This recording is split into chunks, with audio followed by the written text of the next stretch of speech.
You have to look after your own property, especially your cars, guys. Not many people out there actually care about your car. People these days are very insensitive to others' properties, and it might be because of finance culture, right? Not many people buy their car on cash. When you buy your car on cash, if you've saved up cold hard cash, 10, 20, 30, 40, whatever it is, and you drop that on a car, immediately you become hyper aware. You think to yourself, geez, this money was really difficult for me to save up. Now I've got it in this car. This is my asset. I want to protect it. And you feel that way about others' cars as well. You think to yourself, geez, that's a nice car, or whatever car someone has. You understand that it's got value to it. You don't want to bring it harm, and you behave that way. But not many people do that today, guys. I was out in my Toyota Corolla Cross. Today we're in my Toyota GR Yaris, but I was out in the Cross. Coming out from a shopping center, someone left their trolley just outside their car, and they didn't put it in the trolley bay, and then the wind was blowing and the trolley came right up to my Toyota Corolla Cross, put a nice dent in it. It's a brand new car. It's only about a year old, and you know, at that stage, what can you do? You can't claim insurance because that's not a car accident. What are you going to do? Take someone to court over it? Just cop the loss in that regard. That's very much what happens. It's often I'll come back from the shopping center and, you know, I might notice a scratch or a little scrape from my car and no notes. People don't leave notes. I try to park both of my cars, right, really far away. It doesn't matter what I drive. I park it really far away. I've got two Toyotas, right? They're not Benzes or Audis or anything of that nature, but I still park them very far away. But even then, guys, when I see people parking, whether they've got sensors or not, they'll get really close to you. They'll open their doors and not care as much. It's just a bit wild. I feel as if people should be a bit more courteous. I wish they had a little bit more respect for others' property, but they don't. And it's on you. Really, you have to take it in your hands because no one's going to help you. The police won't help you. The insurance won't help you, especially for these smaller things. The courts won't help you. You've got to take it into your own hands.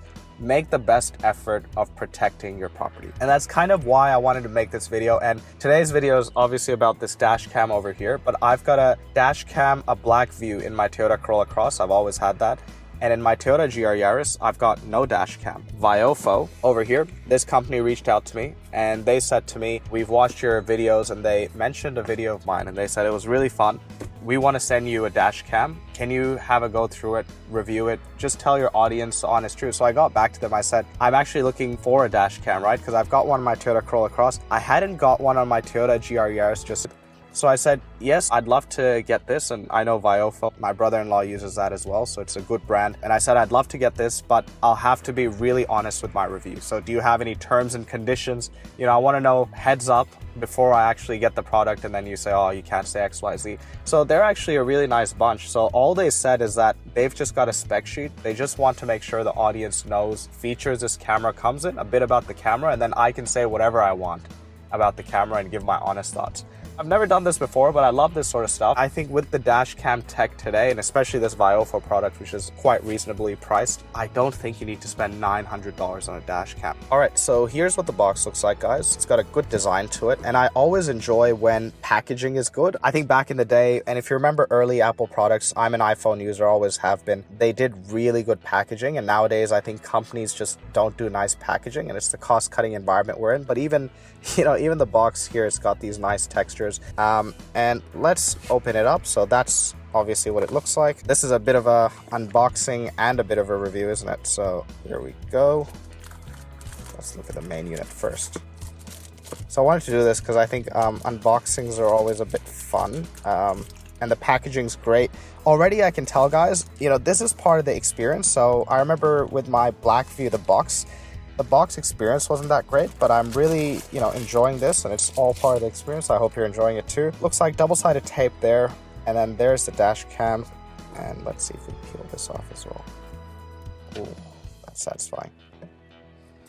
Oh, that looks good. I think it looks quite sleek, looks quite beautiful. How's the weight? Decently. I think this is one of the heavier units. I will say that. It's a bit heavy. You've got your connector there, micro SD. Got your obvious camera there. Pretty good. I think it looks pretty modern, so I'll put it up on my car as well. So let's put that to the side. And then obviously you've got the rear unit as well. Let's get that out. Okay, so much more compact, the rear unit, very light. So this is sort of the lightness I was expecting. That front unit's quite a bit heavy, but I think it should be okay with the double-sided tape. And we get, I think this is all the stuff for affixing the camera. and then you've got all of your wiring. So this isn't a hard wiring kit. I'll just be doing it for the USB for now, and then later I'll get someone to hardwire it. Guys, I'm not so good with wiring stuff and electrical stuff. That's kind of the reason I got rid of my BMW. It was just giving me electrical issues, and I can handle oil leaks. The serpentine belt went on my BMW. I can handle that sort of stuff, mechanical stuff, but when you're chasing electrical gremlins in cars, I just, I don't enjoy that stuff too much. Yeah, so I'll get someone else to hardwire it. Until then, you've got the USB kits for the rear and the front. The wires are long, so you can just bring it in, you can connect it. And actually, they've given you this as well, so a cigarette lighter connector as well, and another USB, and then they've given you a trim removal kit. I'll tell you a bit about the camera as well in terms of the tech before I put it on and everything it's got in it. So this is a A229 Plus Viofo. It has two Sony Sarvis 2 IMX675 image sensors.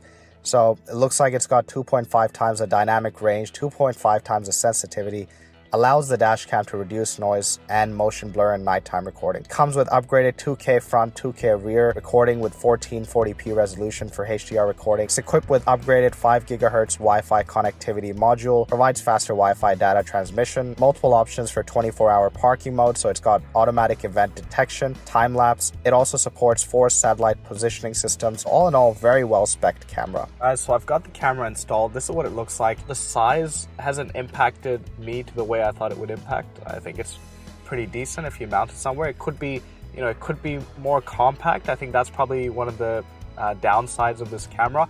But then again, on the flip side, I do like having the screen. So when you turn it on, the screen comes on, and it's actually pretty, out of the other dash cams I've had, they all just have the flashing lights and everything. This has got a screen, which I find pretty useful. Looking at the clip, the performance is good. The app looks nice. Everything looks pretty decent. I did notice a little bit of glare. Despite the glare as well, I could see. And then there's a lens as well, a circular polarizing lens filter, help with reflections. In fact, it does say so on the box. And then there's also a Bluetooth remote. So a lot of functionality in this camera. Overall, I'm pleased. Stay safe out there, guys. I'll catch you next time.